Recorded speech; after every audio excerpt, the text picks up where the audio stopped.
really must find the time to go and see the Carole King musical in London. I love her stuff. That's It's Too Late.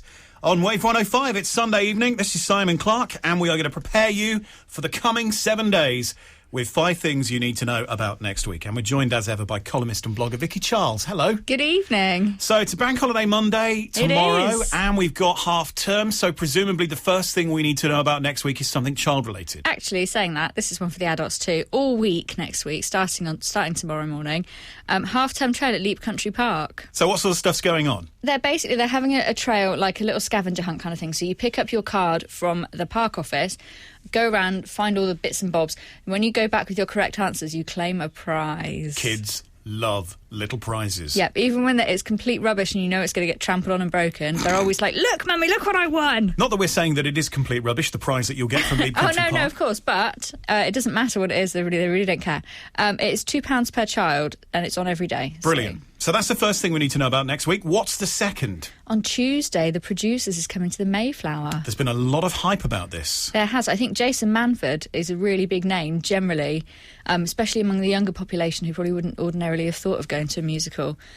He's playing Leo Bloom, who's the accountant. When it was originally came out with Matthew Broderick, it won a record-breaking 12 Tony Awards, the musical. So it's a great show, and Jason Manford, I assume, has had to go through quite a journey, in inverted commas, to learn this part, because there's obviously singing and dancing and stuff like that. Yeah, well, he said, I'm not worried about the touring, because obviously he does it anyway with the stand-up, and this is probably less of a hassle than the stand-up when you're doing it on your own.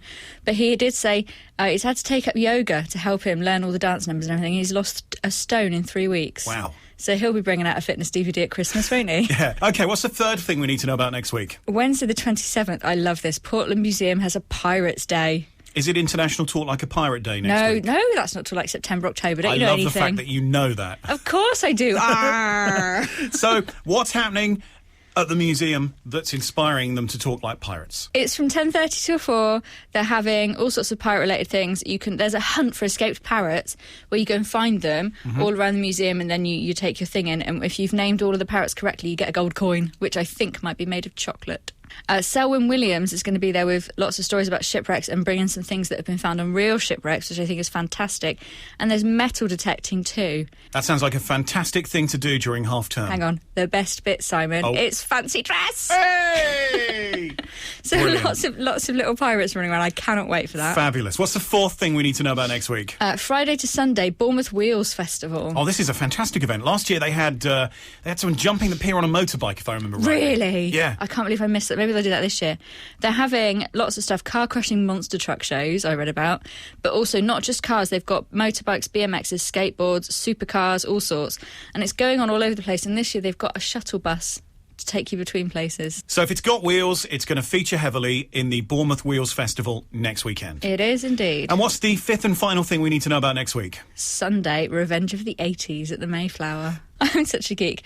I was born in the 80s and I love the 80s. Headlined by Toya Wilcox. Oh, yes. I know. With the Christians and Jim Diamond. What made me laugh was that the website says dig out your 80s fashions. Is there such a thing as fashion in the 80s? Well, they're not fashions that have stood the test of time. Not really. When was the last time you saw someone with shoulder pads you could land a helicopter on? And leg warmers. Yeah, the website also said an age limit of 8 and older, which I thought was hilarious, probably because if you're 8, you were born in 2007. Maybe they're assuming that there are going to be an awful lot of parents who might not be able to get babysitters, so the best thing to do is to take the children along with them. This is what Mummy and Daddy used to do when we were young. Oh, Mum. Really? You used to have hair like Toya? OK, well, thank you for that. If people would like to find out more on the 5 things we've just discussed, where do they need to go? SingleMotherAhoy.com. That's Vicky's blog. Thank you very much. Thank you. See you next week. This is brilliant. It's really catchy. Someone new on Wave 105.